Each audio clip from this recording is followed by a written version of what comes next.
Mr. Mayor Pro Tem. Oh, we still got 1 minute. Yes, Mr. Manager. We ended up with 28 units. There's 30. There's still 30. Oh, well, I can't count them. If you look, Voyager 18, Clark 12, kind of below Zeb's in the note there. And would note that those are actually Mariners, but they're the same size. Got it. Okay, that's fine. So we were able to adjust with them. Yeah, without having, they were able to fix the tanks without having to lose any. Okay, good. Alright. Real quick. Who's on for? Kurt? Kurt is on. They're not yet. They're not here. Yet. They know about it. Well, they got 30 seconds. I've got some discussion. They might come on. Recording in progress.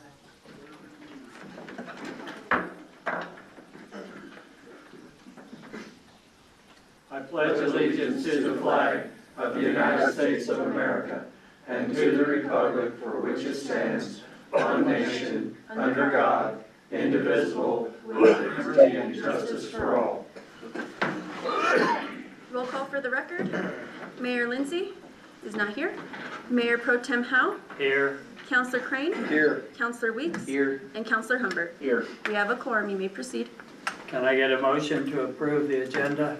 I'll make a motion to approve the agenda. Second. It was Councilor Humbert. All in favor, please say aye. Aye. Motion to approve the consent agenda. Make a motion to approve the consent agenda. Second. All in favor, please say aye. Aye. Aye. Old business, item A, discussion, determination of workforce housing units to be placed in the fall of 2025 and spring 2026. Mr. Rocky. Well, good morning, Mayor Pro Tem Howe, members of the council, Manager Weir, Clerk Strickland. I'm going to share my screen with the document that I prepared.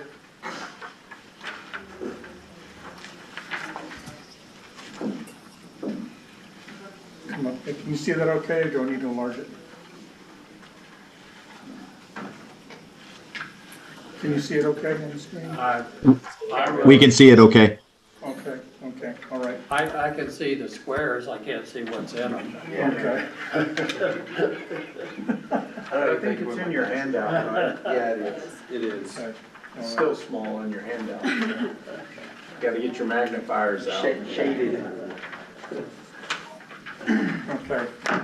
So the purpose of this agenda item is to determine the number of homes that we can put up in 2025 for our workforce housing, and maybe determine how many we should be able to put up in 2026 in the spring. As you know, the project was called Workforce Housing 2025. The whole purpose was for putting the 2025 in front was that we had a goal of setting all 30 homes up by October 30th of this year. And so as a result of us being delayed, we didn't get approval. You know, the stipulation in the grant was to not break ground, establish any contracts that were going to affect the property itself until after it was approved by Housing New Mexico and HUD, and go through a complete environmental study. Well, our environmental study, Dennis Engineering finished an environmental study on April 17th, which looked like we were estimating to start working on the infrastructure by June 1st.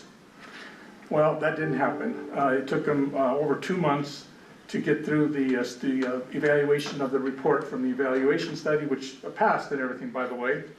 But we didn't get notification to move forward with the property until June 25th. So that set us way back. Now, they did tell us that we could backdate the contract to June 10th, but it didn't really help us as far as getting a head start. And then, of course, at that point, we did have some competing projects, you know, the balloon event and then the 4th of July event. And so here we are, mid-July. And so what I decided to do here was to bring up the 3 different scenarios of the situation that we're in right now. Should we continue on and force these 30 homes to be put in by the end of 2020, by October 25? Should we split them up, put partial, maybe a certain number of homes here in 2025 and the remainder have them delivered maybe in spring, May and June of 2026? Or should we put off all of the homes until May or June of 2026 and just work on the infrastructure and getting the lot completely prepared for next spring? Those are the 3 options. And so the first one that I bring up here is is basically continuing on with putting the homes in October 2025. And so what I did is I brought up some risks. And from a project team perspective, if we were to try to put those homes all up this year, we might be competing with some other village projects and some hard deadlines that could cause some deadlines. That was just one of the risks. Now I have to tell you that the color codes that I chose are such that I have to reduce this to see that. Red is high, and this is a probability, okay? If it's rated red, and from my own perspective, it's rated high as a probability of happening, yellow, medium, and green is low. So the project team risk there of competing with projects is yellow, which is a medium. The government, of course, that was already been done. The late notice, we got notified on June 25th. There's another risk under government, unknown contract details. The other thing you should know is that we got approval through an email to move forward with the project, but we have not received the contract yet. So even when I received notification by email that we can move forward, I kind of hesitated for a week because I was waiting for the contract. And then I later found out that the contract wasn't going to happen for another 30 to 45 days. So then having a discussion with Director Epler and Manager Weir, we determined that we're going to go ahead and take that risk and maybe move forward on the project, that we would work out okay. So, we've kind of done that. But in the process of our approach here, we realized that we may not have enough time between now and September, because I think we speculated that we're going to get the homes delivered in September and then, finish them up in October. There was a risk that I put up there, which is in yellow, that maybe Director Epler and his team might not be able to get the infrastructure all completed for all 30 earlier to be able to not put them up on the property upon their delivery. And then there's another risk that was in red I put, which is 30 homes successfully installed on the property without pave and gutter. What's happening there? It says the internet was unstable. Okay, so it could be another risk that we get the homes in spring installed properly, but we wouldn't have pave and gutter. As you know, we can't really do pave and gutter any later than October. Even October is kind of iffy.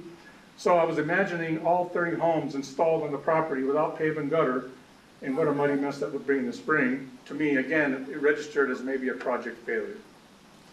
And then there was another possibility that we put the 30 homes installed on the property and maybe we don't have full occupancy. That could be another situation. We have all the homes installed there. And a question we need to ask, and I think Dax and them are on the call, there's a question as to whether we were going to be paying for these homes until we got occupancy, et cetera, et cetera. So I'm going to turn this off here. I was trying to Oh. get your attention, sorry. Yeah, and then Internet's- we've got internet problems apparently. Yeah. So, don't know what to do here. So, It's can I ask a question while Sure. We're still on, but it's iffy. so the competing projects, since this was in the project list, what competing projects? Are there competing projects that are delayed, that are then that would cause a fall-on to this project? It was a mild risk, okay? But I do know that we have events going on every week. I know that Director Epler and his team are usually involved in helping with those events, preparing the parking lots or whatever, those kinds of things. That was just a possibility. Kind of a generalization, Yeah, kind yeah. of, okay. It's more of an issue later on, as I'll explain if I can get on here again. I apologize for the delay here.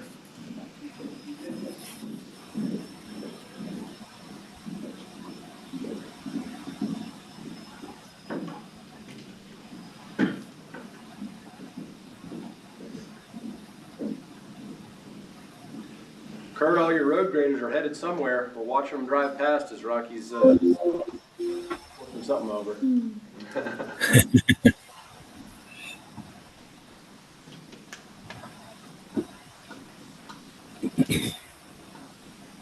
Okay. All right. So here we are. So, It's a view.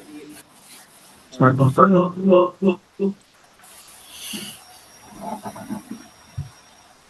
Got it. Okay, so another risk is under suppliers. You know, Kit Carson Communication on electrical provisioning to the project. We didn't have a date when they were going to do that. That was a yellow. I think we've got some pretty good information on that now, but that was, all these things are just outstanding questions that needed to have answers in order for Kurt to really continue moving forward with things. The suburban propane specifications, as you might be aware, we were going to put those all in the setback area of the property, which is around the perimeter of the property. And upon speaking to the propane inspector for the state, he wasn't going to approve that. He wanted the propane tanks to be buried 10 feet from the property line and an additional 10 feet away from each home. So we had to go back to engineering and have them redo the site plan, which you have in front of you. And I've highlighted where the propane tanks are in yellow. And so that's just another, it wasn't really a high level risk, but it was one to put in there. And then since then, I talked with sustainability partners, and I basically gave them a commitment that this week we would come up with the number of homes that we were going to be able to go forward with, and how many we would be delayed till the spring. And upon talking with them, it seems like we're past the point to be able to order homes. And later on, I'll ask Dax and them to speak on this subject, but I just wanted to mention that that was put in red because we may not have any options, but wait until we can get homes even put in here. So the other risk was GM Motion will not be able to fulfill partial order of the paving and gutter work. Because if that doesn't happen, of course, I mentioned earlier that that was a high level risk, not having paving gutter in there. So then I went to figure, okay, so that was trying to get all the homes by the 30th. So now I moved to maybe put in partial homes here in 2025 and the rest of them in the spring of 2026. A lot of the same risks are there, except there was a few additional ones. In that approach, it seemed like under the approach in the bottom in the red, any number of homes coming into Angel Fire in September, they still might not have pave and gutter. Even if we did 4, 5, 6 homes, there still may not be pave and gutter available for those homes. The other thing is there would be competing projects with hard deadlines in the following year in 2026, because as you know, our weather starts clearing up maybe in May, right? Maybe June. So we'd have to get our homes in there in May and June before 4th of July events, before the next year's balloon event. So that was another risk in splitting homes up in 2025 and 2026. Again, Sustainability Partners seems like they're already past the point to ensure orders get through their capital improvement for this year. And so at this point, Dax and Connor, I'd like you all to chip in and maybe explain to the council the situation that we're in attempting to try to get any homes in by October of this year. Sure. Good morning, everyone, and thank you, Rocky, for that explanation.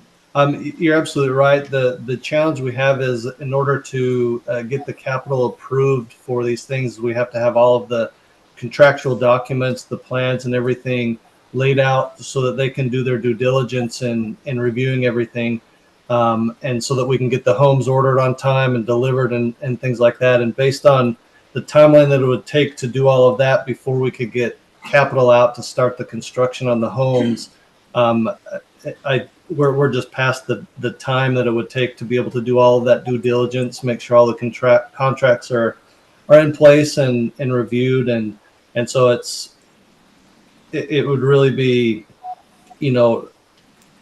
not possible to get it done for things to be delivered this year and paid for. So that's the challenge we're running up against.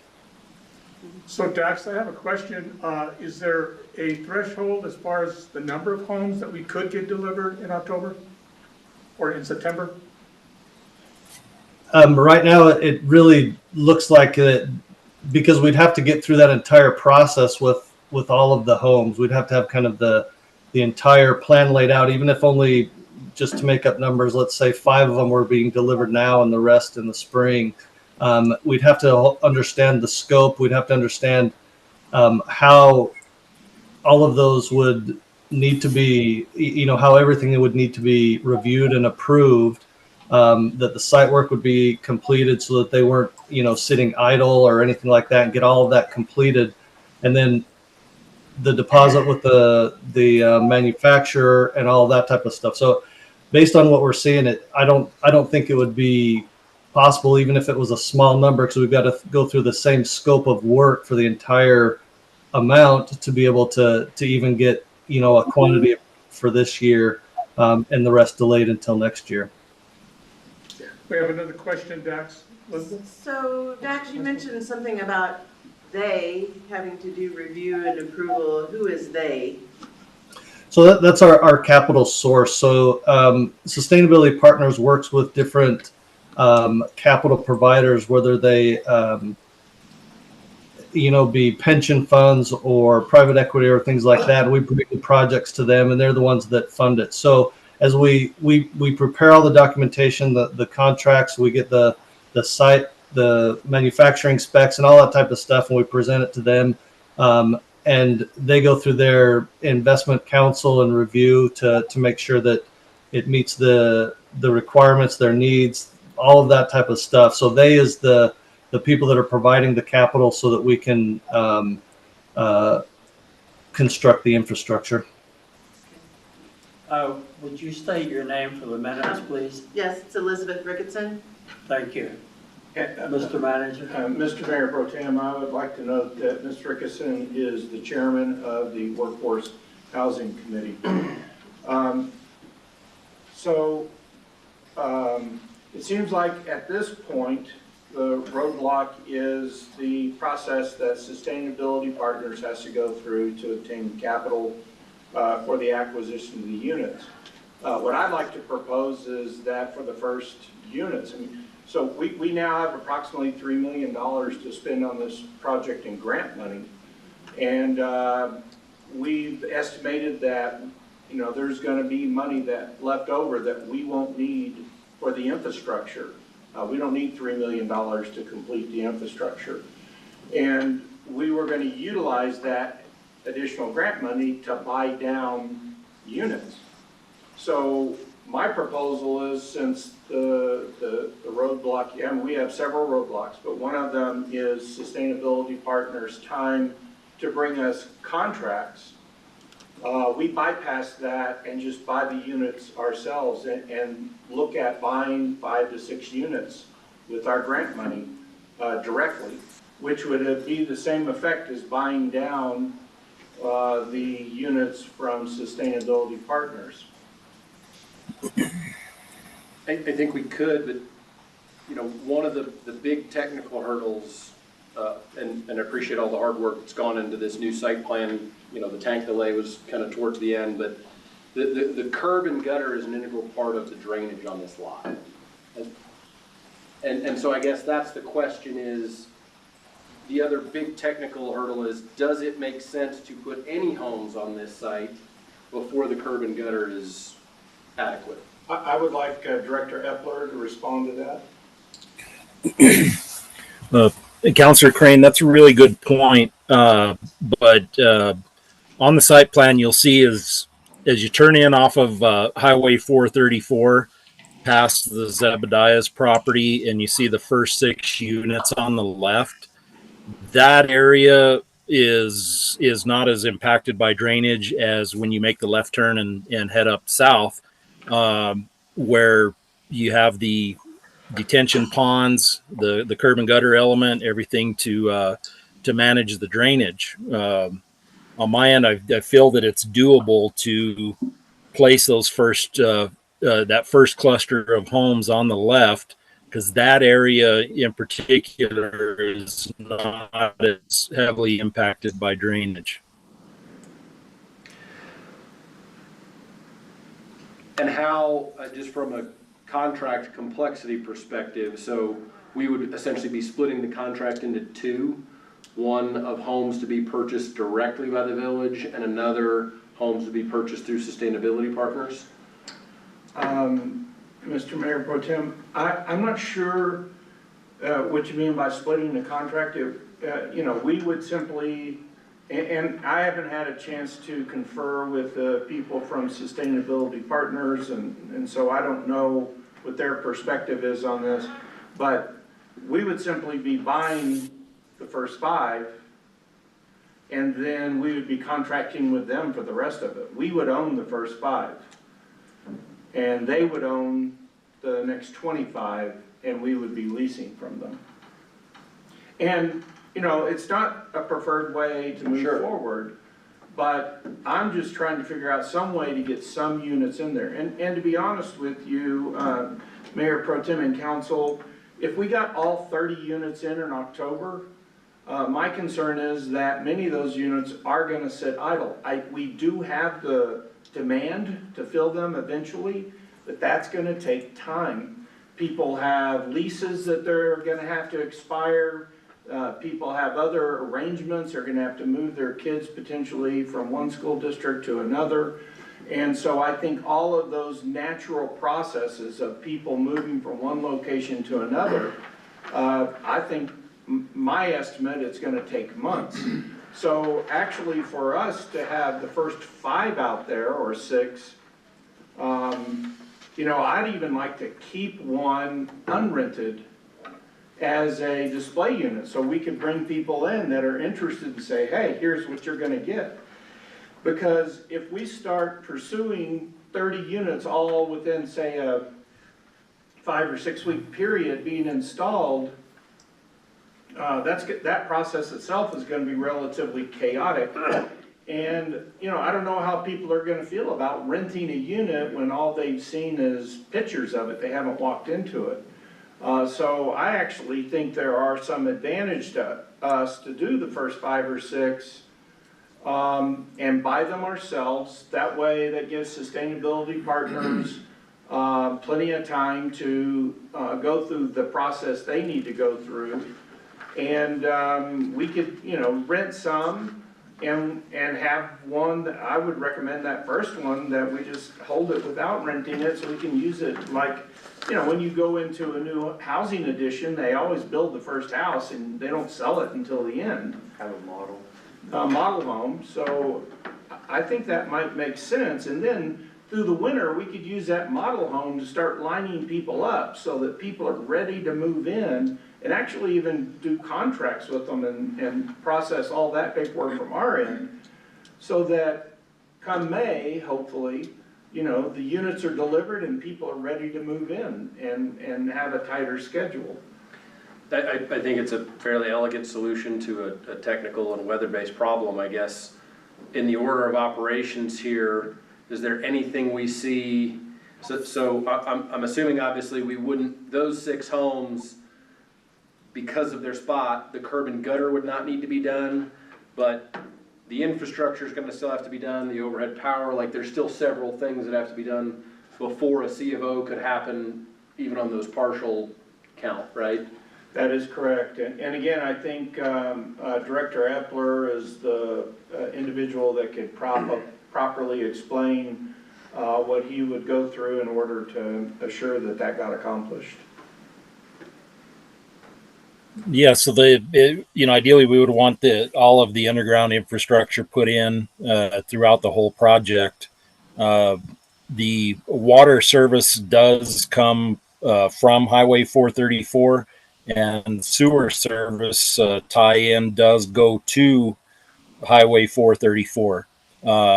Was pleased to find out that the overhead line that's over across the south side of the property is the viable source for the whole subdivision. So we won't be dealing with the tying into the main line right there off of 434. It's a good thing, but what it means is all the power infrastructure from the south end will need to go all the way towards where we're going to put the first units. But so yeah, all the underground utilities will still be put in. Now we do have the ability to run the water just as far as those initial units, and have the sewer go just from those initial units. But I do feel that by winter we can have all of the underground utilities in place, short of the propane. Director Epler, this is Rocky. Putting those utilities in for those first 5, does that negatively impact next spring, putting in the other utilities and moving homes past those 5 units into the back parts of the property? No, it's all underground. Yeah, sorry. Yes. It's Elizabeth Ricketson again. I like the idea of getting all of the, if you care about my opinion, I like the idea of getting all of the infrastructure done this year, not doing partial, with the exception of maybe like the propane tanks. But if we have it in the schedule as a project and we had plans for it and we can spend that money, then getting all that done then sets us up for success in getting a whole bunch of units delivered next year. And, you know, because you wouldn't want that stuff then to be delayed next year because of other projects and weather and. So at this point, it sounds like there is no viable option, both in technical or in funding, to set all the homes in 25. That option is passed. That's passed. So our choices are down to take this initial 5 or 6 homes in 25. Obviously, there's some contract details that are going to have to get worked out with sustainability partners to scope that out with them. I guess I'd like to hear from them. I know you're hearing this for the first time, but anybody from sustainability, do you see any major problems that strategy would cause on your end? If I'm understanding correctly, I don't think there would be any issues. It sounds like the 5 proposed would be paid for by the city. They would be kind of in a section a little bit different that doesn't have the same effect of the drainage, potential drainage work that needs to be done. And so that those would be completed now, and then in the spring, the portion of the assets that would be funded by sustainability partners would be kind of in a slightly separate location, and all of that site prep work would be completed later, or completed then for the delivery of the spring houses. And that, so it'd be kind of it's all one big development, almost like a separate separate areas where SP would be funding the construction in one, and the city would fund in this year the construction in the other. Is that correct? It is, and I think to Manager Greer's point, the intention all along was for 30 units, and whatever grant monies we had left over, we're going to go into a fund to essentially buy down rates for the entirety. In this scenario, we would be stripping 5 or 6 units and paying for them in cash in the front end, and then financing the balance with you. But we would complete all of the underground work.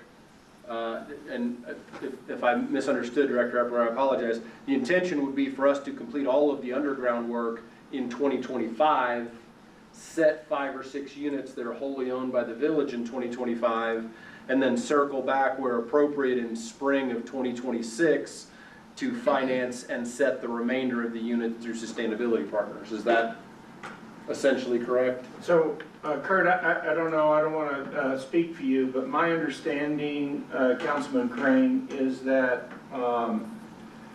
our goal would be to do all that we could this year for the utilities underground. But there is the option, if something else came up, that we could run the water and sewer just far enough to get to these 5 units and cap it, and then finish it next spring if we had to. So there are two options. The goal would be to finish the underground work this year, but if we weren't able to, we really only need to complete the underground work to the point where these 5 or 6 units are going to be located, and we could cap it at that point. And Director Epler, I know there are some concerns about the power lines, because the power lines are not buried as deep as the water and sewer lines, and you always want to bury your deepest utility first. So that is something that Director Epler has contemplated. He can probably speak better to it. But there are a couple of options there that give us a little bit of wiggle room if we proceed with the 6-unit option. Director Epler? Yeah, that's correct. I did want to say that if necessary, we could just supply those first houses and cap them. But I'm not as concerned about that with weather, because in a sense we'll probably have till late November to be able to do all the underground utility work. So I would prefer to push forward with getting all of the underground infrastructure in, but to kind of, I guess, have that in our back pocket if something came up where if we didn't think that was viable. We can continue with utility work later into the fall. It's having it to the point by early October where all infrastructure is in, all house sites are ready. That's we see that that's not achievable right now.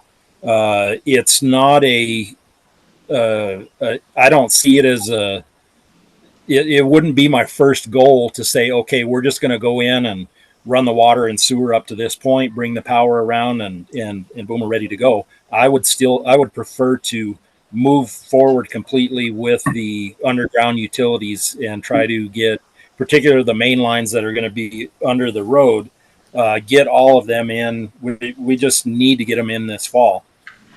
Because we need to understand, putting these house deliveries off till spring doesn't necessarily mean we're going to be ready to start setting houses the 1st of May. That's a risk we're taking with weather, and to understand that when we have real winters, construction really doesn't fully get kicked back off sometimes until mid-May. So, we're at the mercy of Mother Nature, but as we've used the term risk a lot, and it's how we want to manage that risk and weigh those risks. I want to move forward where if it ends up being mid-May or end of May, whenever the houses are going to be delivered, I would like to have everything ready for them at that time. But again, we're at the mercy of weather, and also what kind of continuity we can establish in the work. Being that we're doing some all of this in-house, if this project is going to remain the main focus, we have to take other projects that are slated into consideration and how their timelines are going to be affected. But that prioritization of these projects is ultimately up to council. I would, in a perfect world, I could get on this job and it would be all I had to do and just move forward and get a lot done. But again, I'm sorry I'm getting kind of off on a rant here, but we need to understand that there's a potential that we're not going to have these house sites ready for as soon as the snow melts. We can start setting houses. One of the things that's going to determine that is the sooner we get started on this work, the sooner we know start to get a feel for how much we're going to get done this fall. But if we do decide to go with the first 6 homes, for instance, obviously we need to ensure that we have everything we need done for those first 6 homes first, and then hopefully have the opportunity to prepare as many and hopefully all of the house sites for delivery as early as possible in the spring. Director Epler, I have a couple questions on that. I totally can understand the weather conditions. Do you require the report back from the geotechnical assessment to be able to complete the pads areas for the homes, for the 5 homes that we planned on for this year? Well, the geotechnical assessment was ordered as part of the environmental study. The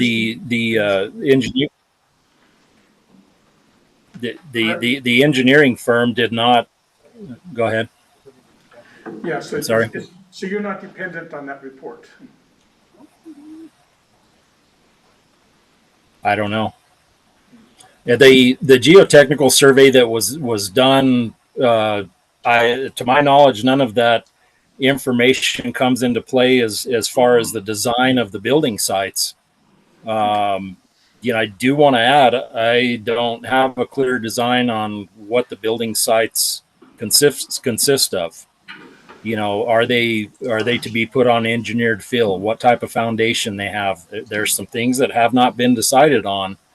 But basically, the geotechnical survey, they did some boreholes. The engineer felt that in the environmental study, the main need for the request for a geotechnical survey was to determine if there is groundwater present. But as far as the playing a part in the design of each individual house sites, I don't think it's a factor in that. And I'll use as an example that, in comparison, the geotechnical survey that we did for the fire station was to determine if the soils were inadequate and if it required engineered fill and what the recommendation was for engineered fill. Where the foundation, footings, slab, flat work, everything sets on. That is the geotechnical survey for the workforce housing is not being used in that manner by our engineer. Okay. Does that make sense? Yes, very much. Thank you, sir. I have another question. In the 25 homes that are remaining for the spring and summer of 2026, do you foresee any competing projects? I guess I looked at this year with the balloon event and the 4th of July events and how involved your team was with that. Do you anticipate having that as a kind of a restriction on how soon we can get the homes all in next year? No. Well, the events for tourism, I don't see as being a factor moving forward. We have the event center ready, and what we're going to do for next balloons over Angel Fire is not going to happen till next spring, and it's very minor. And it's a very important project that could come into play where we're going to find ourselves working on 2 projects at the same time. Is the over excavation and prepping of the site for the new fire station, because I know it's Chief Vance's hope to be able to get the engineered field done, get the flat work done, and get a building erected and dried in prior to winter. That is a hope that he has, and there hasn't been a whole lot of discussion about it. The last plan set that I got for the fire stations was a 50% complete, and I had some concerns over it with drainage and elevation. Some of the design I didn't feel took into consideration, as always, the alpine environment. And the civil engineer for the firehouse is checking to see if he can change elevations, essentially raising the building up a little more. And that was, I believe, 2 weeks ago we had that conversation, and I have not heard back yet. But I know with his funding, Chief Vance has some timelines as well. Did a great job in receiving the grant money to get the project started for the fire station, but he also, has that 2-year timeline to get it done. So, again, I think we all realize there could be the potential that we're going to have this workforce housing project going and the fire station at the same time. Oh, Mr. Manager? Yes, Mr. Mayor, Pro Tem and Council. So I do think it may come to a point where prioritizations have to be determined because these two projects look like they're starting to align in timeline. Director Epler, just for your information, on Monday, we received 95% plans from the architects for the fire station. So unfortunately you were, or fortunately maybe, you were on vacation. So you haven't seen those, but we did get them on Monday. And I'm anxious for you to look at them when you get home, not while you're on vacation. So there may be some prioritization. Keep in mind, our goal to cost cutting was to try and get Director Epler to do the site work in-house. On either project, I think, especially on the fire station project, if need be, we can still go out and hire somebody to do it. It's not our preference, but it could be done if timelines, because we thought the workforce housing was going to be ready before the fire station, so we thought Director Epler would have a chance to do the workforce housing and then jump over on the fire station. And because of these delays for the grant and everything, they just all of a sudden almost lined up. So it is a challenge that the council will have to decide where their priority is. I just want you to keep in mind that even though we would prefer to have Director Epler's staff do the site work for both projects, it doesn't have to be that way. We could hire a vendor to come in and do the site work. So are there any other concerns we need to discuss? Not on this one. There was a concern as far as cost of the homes that would be put off till next year. And in talking with sustainability partners, we still need to come up with a schedule for those, if we go with the 5. And we still have to come up with a delivery schedule for the 25. And if we can establish that as soon as now, the price would lock in and would not change for next year. So that risk kind of got resolved. Okay. Mr. Manager, anything else? Yes. I'm not recalling, how much time do we have to spend the money? The grant money, do we have a deadline to have to spend it by? 24 months. 24 months, okay, so we're still within that time. We are. We're still gonna be, So from 24 months from June 10th. this June 10th, Yes. okay. So we have till June of 27 essentially to spend. Right, 24 months. So that's not necessarily a concern. Right. But it sounds like then where we're at is there needs to be some more meetings between us and sustainability partners to scope this out in a 5 or 6 now, the balance later, and start working on those contracts as we're starting site work. That's really the next step, to see if there's any hurdles to getting these 5 or 6 in. I think it's a great plan to do it. It's just, there's a lot of questions to ask about what the contract and the scope and everything and the timing. Mr. Mayor, Pro Tem Council, my recommendation is that we ask Director Epler to move forward as soon as possible with putting in the infrastructure for workforce housing, because we're going to want to try and get that done as much as we can this year, whether we go with 5 or we go with 0. I would like to recommend that we have him set workforce housing as a priority and start it immediately. And then we can determine where the fire station, when it comes into play and how we can allocate resources and whether or not we need to go out to, I don't know how big that project's going to be. I assume will require an RFP for the site work for the fire station, which would delay that project, 3 weeks.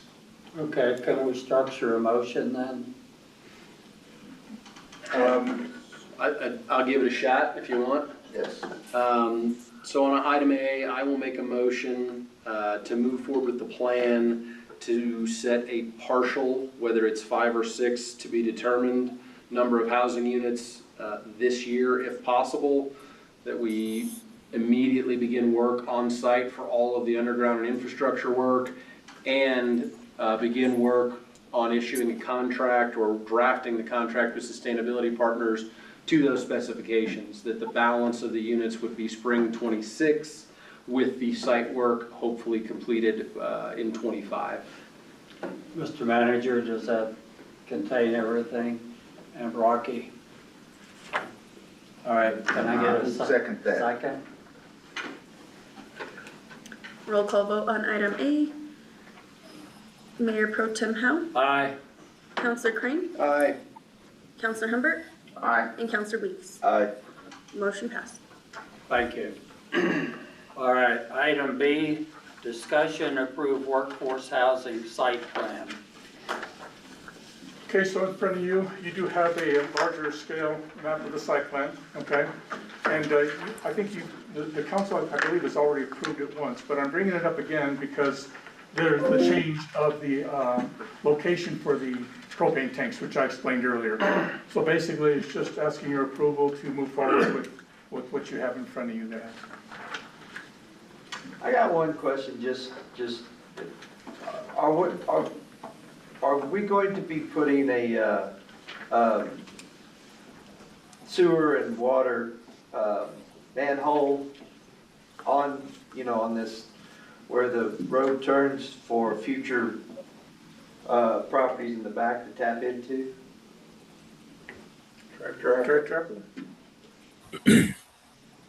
What it'll be is it'll be a tie-in point to a, as you'll see on the plans, it is a pressurized sewer system because the terrain actually falls from east to west. So that's why it was designed for this subdivision to have a pressurized sewer system. Which would be like a system that probably can't be utilized by other properties, I guess. Well, they would have to convert their system from gravity to pressure. Yeah. And tie into the pressure main that we're going to have within our subdivision. And if I may, Mayor Pro Tem, so there'll be a tie-in, so the property behind, if they want to tie in, they'll just be required to utilize a pressurized system. Yeah. If Zeb's wanted to connect, or if Alpine wanted to connect, they'd have to convert their system to a pressurized system. Okay. Well, where Zebediah's is tied in is our tie-in point for a pressurized system. So Zebediah's is already tied in to a portion of gravity. But now that doesn't mean that if another subdivision goes in above, that their entire system would need to be pressurized. They could go gravity into a lift station that would then in turn go to into our pressurized system. Okay. At the point from that turn in the road to where it converts to gravity, just to the north of the backside of Zebediah's. Uh-huh. All right. But as far as the water is concerned, yes, the 8-inch main will tee and go to the south, and there will be a tie-in point for the water. Great, thank you. Any other questions? Well, I'll make a motion to approve workforce housing site plan for item B. A second? I'll second. Roll call vote on item B. Mayor Pro Tem Howe, Aye. Counselor Crane, Aye. Counselor Humbert, Aye. and Counselor Weeks. Aye. Motion passed. Item C, approve resolution 2025-53, tap fees for multifamily structures. Yes, Mayor. Go ahead, I'm Kurt, sorry. if you want to. Well, yeah, I just Clerk Strickland will assist me in reading the information on these resolutions. What we found in the with the schedule of tap fees is that there was some further language that was not included when it was previously presented.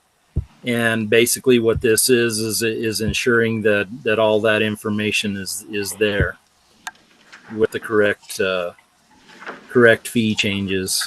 And as I'm having a little trouble on my end, Clerk Strickland has graciously said she would assist me in reading and verifying these new fees and in this resolution. So, Council, if you're ready, I'll go ahead and proceed with that. The old charge for the construction and demolition was $21.60. The new rate at the 2.9% increase for the CPI is $22.23. The old rate for the construction demolition for heavy was $23.69. The new rate would be I'm sorry, are you doing the solid waste or the multi-tap fees? I'm doing the solid waste. Should I be doing the multi-tap?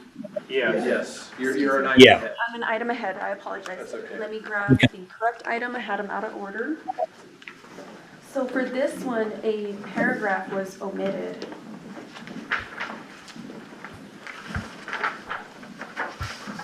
So the in paragraph that we are including as well as new fees. Okay, so for the bathrooms, the old fee was $744 and the new rate for one bathroom is gonna be $765.58 per the 2.9% CPI increase. For two bathrooms, it was $1,302. The new increase is gonna be $1,339.76. The rate for three bathrooms, well, the old rate is $1,861. The new rate is going to be $1,914.97. Four bathrooms is going to be was $2,000, $419. The new rate is going to be $2,489.15. And finally, for five bathrooms, we are gonna have $2,977 as the old rate, and the new rate is $3,063.33. And then for the paragraphs that were omitted,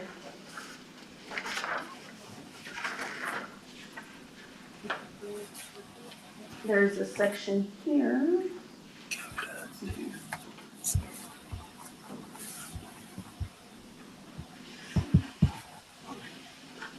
It looks like on the old resolution, neither paragraphs 1 or 2 appeared. So those must have gotten dropped between 2450 resolution and 2025-37. So we're simply adding that language back to the resolution. Correct. I thank you, sir. Yep. Correct.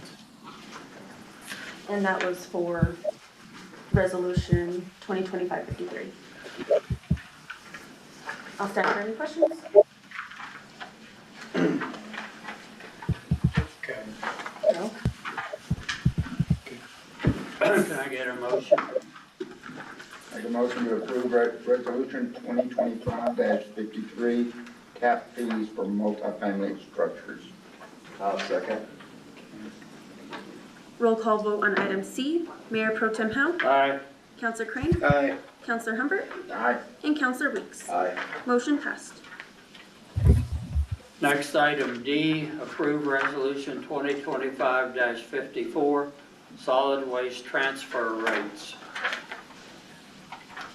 Yes, Mayor Pro Tem Howe, Council, due to an oversight on my part, the new rates were wrongfully calculated with the wrong old charge amount. So what we ended up doing in increasing this year by 2.9%, the calculation was done off of an increase to 2023 rates instead of 2024. So again, an oversight on my part, but what has been done now is it has been corrected where the old charge amount is the rate that we were under in 2024, 2025. And the new charge rates are accurate with an increase of 2.9%. All right, Mayor Pro Tem Howe, Council, and Mr. Manager. I don't want Director Epler to take all that credit for the oversight. Part of that was on my end as well, but I thank you, Director Epler. So proceeding with the old charge amount for the construction and demolition, it was $21.60. The new rate is gonna be $22.23 cubic yards. The construction and demolition for heavy, it was $23.69. The new rate is gonna be $24.38. The old rate for white goods large was $10.30. The new rate is gonna be $10.60. For white goods small, it was $5.15. The new rate, and EU, I apologize, I don't know what that is for. Each Each unit? unit? Thank you. Each unit, I was just copying old resolutions. All right, new rate, $5.30. Refrigerator units for young was $45.35. The new rate is gonna be $46.67. For wood pellets, it was $1.03. The new rate is gonna be $1.06. For concrete, it was $77.25. New rate is $79.49. Tree stumps was $46.35. The new rate is gonna be $47.69. And I don't know if I clarified, this is at the 2.9 increase per CPI. Asphalt paving is $56.65. The new rate is gonna be $58.29. For tires up to 16 inches was $5.15. The new rate is $5.30. Tires ranging from 17 to 23 inches was $9.27, will now be $9.54. Tires greater than 23 inches was $15.45. New rate is $15.90. With mattresses, it was at $15.45, and the new rate is $15.90. And I will stand for any questions. Thank you.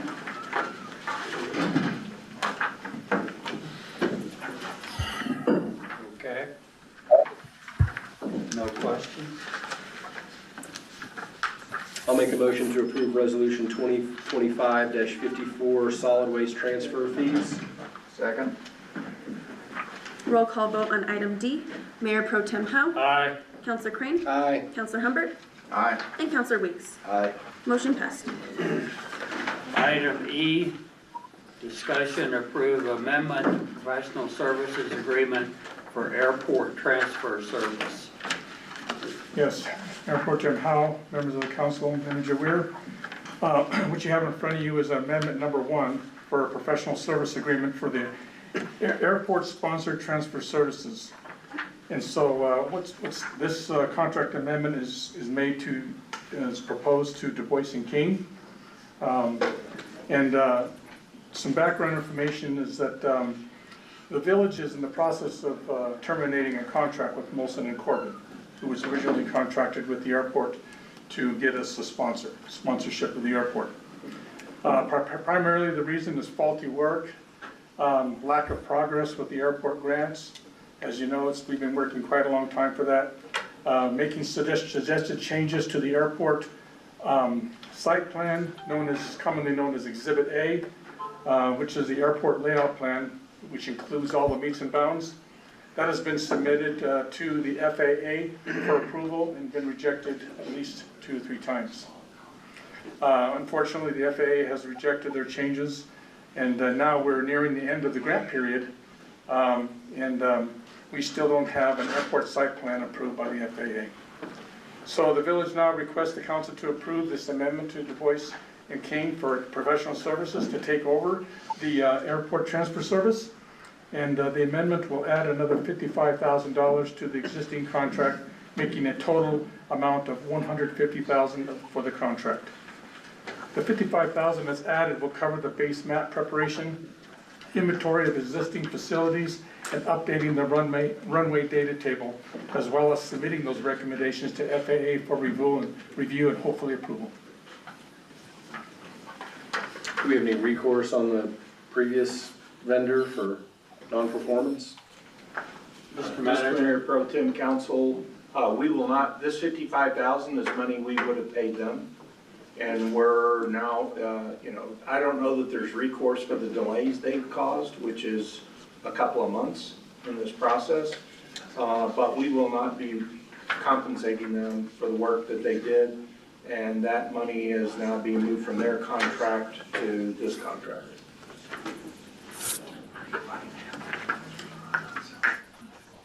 All right, call for a motion. I'll make a motion to approve amendment to professional services agreement for airport transfer service. Second. All right. Roll call vote on item E. Mayor Pro Tem Howe, Aye. Counselor Crane, Aye. Counselor Humbert, Aye. and Counselor Weeks. Aye. Motion passed. Thank you, Council. Meeting. Recording stopped.